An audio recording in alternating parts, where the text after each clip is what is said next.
Good morning बच्चों, कैसे हो? पिछला क्लास में हम लोग जो पढ़े थे वह पढ़े थे Coulomb's law of vector form, उस पर रिलेटेड प्रॉब्लम बनाए थे।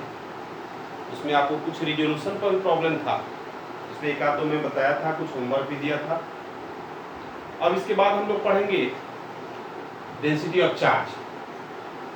डेंसिटी ऑफ चार्ज में आपको देखिए हम लोग डिफाइन करेंगे पहले डेंसिटी ऑफ चार्ज। इसका इम्प्लाइड बहुत ज़्यादा आपको है। डेंसिटी ऑफ चार्ज का मतलब हुआ कि बॉडी का शेप और साइज जो है वह आपको लिनियर भी हो सकता है, स्क्वायर में भी हो सकता है, दैट मीन्स 2 डायमेंशन, वॉल्यूम में भी हो सकता है, दैट मीन्स 3 डायमेंशन। तो पहले हम लोग डिफाइन करते हैं density of charge. Density of charge में कहता है कि किसी बॉडी पर जो चार्ज हम लोग डिस्ट्रीब्यूट करते हैं उसके शेप और साइज पर डिपेंड करता है। तो इसमें डिफाइन किए हैं the amount of charges distributed over the body in unit shape and size, that means unit length, unit surface area and unit volume. It is called density of charge. Density of charge 3 तरह का। First है linear charge density. देखो बाबू, linear charge density में body पर आपका जो shape है 1 dimensional है, दैट मींस केवल लेंथ। इस पर क्यू चार्ज हम लोग डिस्ट्रीब्यूट कर दिए हैं। अब यह क्यू चार्ज जिस लेंथ पर डिस्ट्रीब्यूटेड है तो इसका यूनिट लेंथ में जो चार्ज डिस्ट्रीब्यूटेड है उसको बोलते हैं लीनियर चार्ज डेंसिटी। इसको स्टेप बाय स्टेप डिफाइन करेंगे। ये आपका सरफेस चार्ज डेंसिटी है, इसमें आपका 2 डायमेंशनल शेप हो गया। 2 डायमेंशनल शेप में लेंथ और ब्रेथ दोनों होगा। इस पर सपोज करते हैं कि क्यू चार्ज डिस्ट्रीब्यूट किए हैं तो यह इसके सरफेस एरिया पर डिपेंड करता है, यानी amount of charge distributed in unit area. यह आपको एरिया ए भी ले सकते हैं, एस भी ले सकते हैं। उसके बाद आपको यह है volume charge density. Volume charge density में 3 डायमेंशनल होगा, लेंथ, ब्रेथ और हाइट।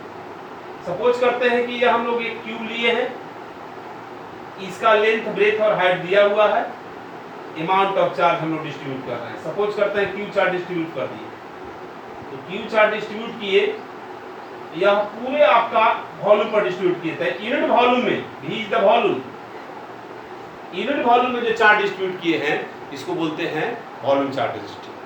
अब बारी बारी से हम लोग इसको एक्सप्लेन करेंगे और यह आपका आगे भी इसका यूज हम लोग करते जाएंगे, ठीक है? तो इसको पहले नोट कर लो, इसके बाद हम लोग तीनों को अलग अलग डिफाइन करेंगे। चलो देखो बाबू, अब हम लोग बारी बारी से डेंसिटी ऑफ चार्ज को एक्सप्लेन करेंगे। आप लोग नोट किया होगा, फर्स्ट होगा linear charge density. Linear charge density में सपोज करते हैं कि 1 डायमेंशनल बॉडी है जिसका लेंथ L है, इस पर क्यू चार्ज डिस्ट्रीब्यूट कर दिए, तो आप डिफाइन जो करेंगे जितने भी आपको डेंसिटी ऑफ चार्ज है unit shape and size, that means unit length में, यूनिट सरफेस एरिया में, यूनिट वॉल्यूम में। तो इसको देखो हम डिफाइन किए हैं the amount of charge distributed over the unit length of body is called linear charge density. इसको हम लोग लैम्डा से डिनोट करते हैं, it is noted by lambda. कोई भी लीनियर चार्ज डेंसिटी को हम लोग लैम्डा से डिनोट करते हैं। जैसे आप इसको देखो निकाल रहे हैं, let L length of body having charge Q, यानी एल लेंथ बॉडी में चार्ज हम लोग क्या डिस्ट्रीब्यूट किए हैं, क्यू। तो define unit length, since unit length में ए क्यू बाई एल, और इसी को हम लोग बोलते हैं लैम्डा। तो क्यू बाई एल आपका क्या हो गया, लीनियर चार्ज डेंसिटी। यदि इसी तरह से एलिमेंट है इसमें लेंथ से आपको लीनियर चार्ज डेंसिटी निकालना है तो डी क्यू बाई डी है, यानी चार्ज पर यूनिट लेंथ। तो यूनिट ऑफ लैम्डा जो हो गया कूलम पर मीटर। अब देखो यहाँ पर चार्ज पर यूनिट लेंथ जो है, यह जो आपको डिफाइन है लीनियर चार्ज डेंसिटी। तो linear charge density elementary portion का भी निकाल सकते हैं।